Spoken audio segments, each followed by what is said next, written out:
Salut à tous, bienvenue dans cette nouvelle vidéo, soir de demi-finale de Coupe de France, Dunkerque versus Paris Saint-Germain. Dunkerque qui joue la montée en Ligue 1 et qui fait une bonne saison, qui a un peu de mal en ce moment, mais qui a déjà éliminé 2 clubs de Ligue 1 en Coupe de France et qui va vouloir faire un très gros match, le match de sa vie contre le Paris Saint-Germain, face à un Paris Saint-Germain exceptionnel sur un petit nuage depuis le mois de décembre, avec un travail de Luis Enrique complètement incroyable depuis le début de saison.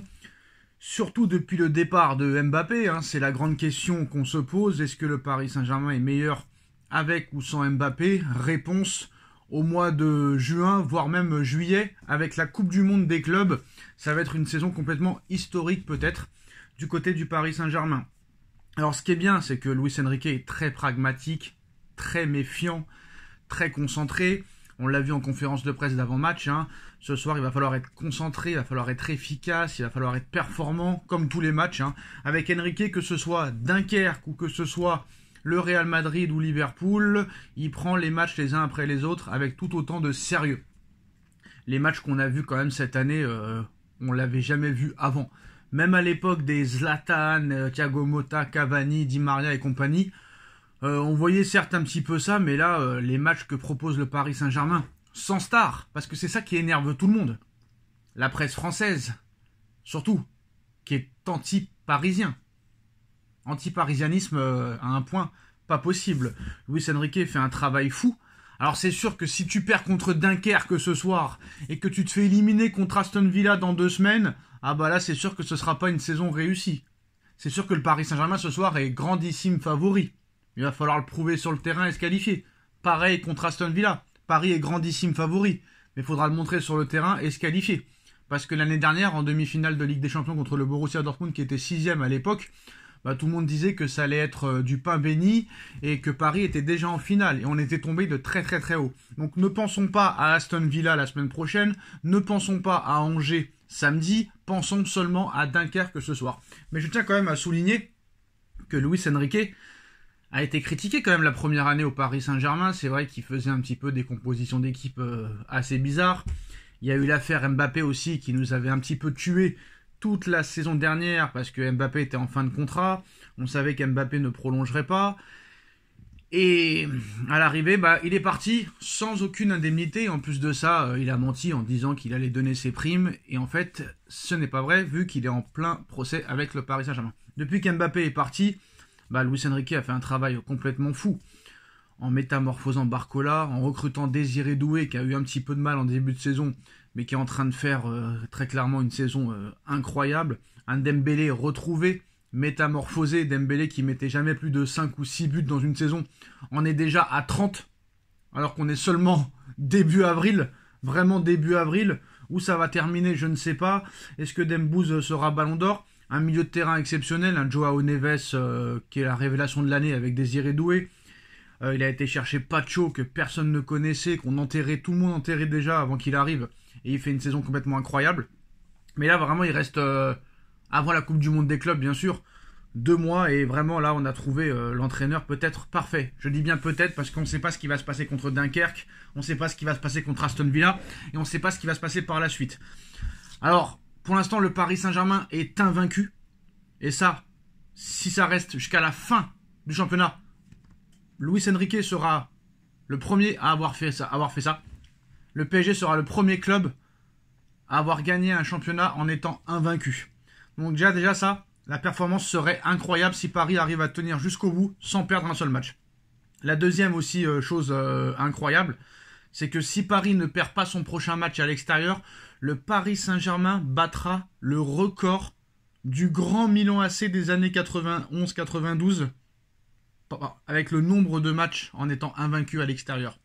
Paris va battre le record de l'AC Milan s'il ne perd pas le prochain match. Et si Paris bat ce record, ce sera encore un truc incroyable.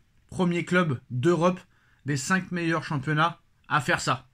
Et ça aussi, il faudra le marquer d'une feuille blanche. Troisième chose complètement incroyable, c'est le jeu. C'est le jeu du Paris Saint-Germain. Combien d'années on a souffert avec un jeu catastrophique? Entre 2018 et 2023, voire 2024, on ne voyait pas de football. On ne voyait pas de jeu. On s'ennuyait. avec Tuchel, avec Pochettino, les purges qu'on a subies pendant des années, excusez-moi. Pas des décennies quand même. Des années, c'était complètement dramatique. Et là, vraiment, depuis plus d'1 an, on prend du plaisir. Déjà, on commençait à prendre du plaisir avec Enrique, même si ça a été compliqué. Mais voilà, à partir du mois de janvier-février 2024, on commençait vraiment à avoir du beau football. Enrique avait regagné la Coupe de France, chose que Galtier et Pochettino nous avaient fait perdre. Et ça, c'était honteux. On a regagné le trophée des champions aussi avec Enrique. Franchement, depuis qu'Enrique est là, bah, on regagne tout sur la scène nationale. Tout le monde dit que c'est facile, mais je suis désolé de le dire. Depuis que Enrique est arrivé, Paris a joué, je crois, peut-être plus de 60 matchs de Ligue 1, seulement 2 défaites. Seulement 2 défaites.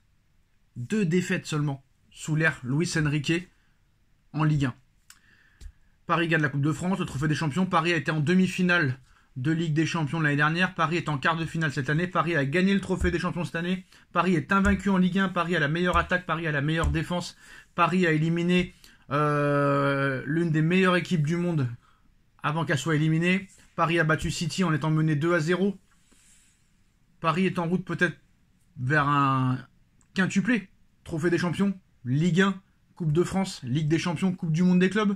On ne sait pas ce qui peut se passer. Mais le travail de Luis Enrique, que ce soit au niveau du jeu, au niveau de la gestion, parce qu'il n'y a presque pas de blessés au Paris Saint-Germain cette année. Et ça aussi, c'est une nouveauté. Mais je voulais revenir sur un gars qui est anti-Enrique, vraiment anti-Enrique, parce qu'il y en a qui ont avoué l'avoir critiqué la première saison, et que là, ils sont en train de voir vraiment le travail. C'est vrai qu'il y en a qui se sont remis en question, moi le premier, en disant que voilà, il fallait laisser le temps à un entraîneur de faire ses choix, de construire une équipe, de construire un effectif. Enrique quand même est le mec qui est arrivé, qui a viré Messi, qui a viré Neymar, qui a viré Verratti, qui a viré toutes les merdes qui nous pourrissaient la vie pour donner la chance aux jeunes du centre de formation et en recrutant des joueurs très jeunes à fort potentiel. Et on voit que ça marche parce que le Paris Saint-Germain monte en puissance et au niveau du jeu c'est incroyable, au niveau de l'attaque c'est incroyable. Derrière le FC Barcelone c'est la meilleure attaque d'Europe. Mais il y en a un qui s'est pas remis en question et malgré le travail exceptionnel de Luis Enrique, la gestion exceptionnelle de Luis Enrique, le jeu exceptionnel qu'on voit sur le terrain et les résultats qui sont positifs, Daniel Riolo qui est complètement anti Luis Enrique. Et je pense que Luis Enrique pourra gagner 50 Ligues des Champions d'affilée, 100 Coupes de France d'affilée, 100 Ligue 1 d'affilée, 100 Trophées des Champions d'affilée, 250 Coupes du Monde des clubs d'affilée, et en plus de ça en produisant un jeu spectaculaire, parce que Riolo quand même il adore ça, hein. Les équipes qui jouent au ballon, qui sont spectaculaires, où ça joue en une touche de balle, où on fait utiliser les jeunes et tout, mais il déteste complètement Luis Enrique. Sans aucun argument. Sans aucun argument. Ce mec, quand même, se dit supporter du Paris Saint-Germain. Hein. Limite, il préfère De Zerbi, qui a jamais rien prouvé, plutôt que Luis Enrique, qui a déjà gagné une Ligue des Champions, qui a fait des demi-finales d'Euro, qui a fait une demi-finale de Ligue des Champions avec le PSG, qui est peut-être en route pour une saison incroyable. Alors, je ne sais pas c'est quoi le problème de Riolo. Est-ce qu'il est payé par RMC pour détester Enrique? Mais je vois pas comment tu peux détester Enrique. Même les supporters marseillais disent que Enrique fait un travail incroyable. Les mecs qui connaissent le football du côté de Marseille.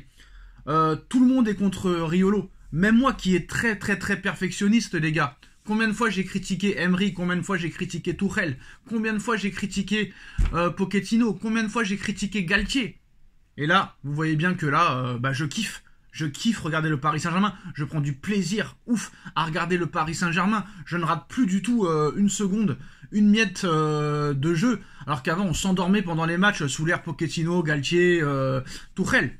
Mais le mec n'avouera jamais que Luis Enrique fait un bon travail. Alors, est-ce que Luis Enrique, entraîneur du Paris Saint-Germain, aurait peut-être piqué la femme à Riolo, Géraldine Maillet, ou aurait peut-être couché avec sa femme Géraldine Maillet? Il va falloir faire une enquête et peut-être se poser la question. Parce que c'est quand même assez troublant d'enfoncer autant un coach qui fait un travail exceptionnel, qui fait bien jouer son équipe. Encore, je suis gentil, qui l'a fait jouer de façon spectaculaire, qui gagne tout, qui bat tous les records. Et le mec continue à le détester. Et plus le PSG va bien, plus le PSG joue bien, plus le PSG est spectaculaire, plus le PSG est invaincu, plus le PSG bat des records, plus Riolo le critique. Alors est-ce qu'il est payé par RMC pour critiquer Luis Enrique et le Paris Saint-Germain? Ou est-ce que peut-être Luis Enrique a couché avec Géraldine Maillet, ou lui a piqué sa femme en cachette, ou a peut-être fait des 5 à 7 avec Géraldine Maillet, vu que Géraldine Maillet elle est en dépression depuis l'arrêt de TPMP, mais il va falloir quand même se poser la question. Parce que quand même Riolo il avait du talent dans les années 2006, 2010, 2015, mais là le mec il est complètement perdu. Alors c'est sûr que si on se fait éliminer contre Aston Villa, c'est le premier à dire « je vous l'avais dit, je vous l'avais dit ». Mais là, à l'instant T, tu ne peux pas critiquer Luis Enrique et le travail qu'il fait au Paris Saint-Germain. Parce que tout est parfait. Tout est parfait. Très clairement. Donc maintenant, voilà. S'il y a des journalistes qui regardent cette vidéo, faites des enquêtes, allez voir si peut-être Luis Enrique a succombé au charme de Géraldine Maillet. Et Géraldine Maillet, quand elle a vu les millions de Luis Enrique, peut-être que voilà, ils se sont retrouvés dans un hôtel parisien, avec tout le respect que j'ai pour la femme à Luis Enrique. Mais cette détestation de Riolo envers Luis Enrique est quand même assez hallucinante. Bref, dites-moi en commentaire. Tchuss.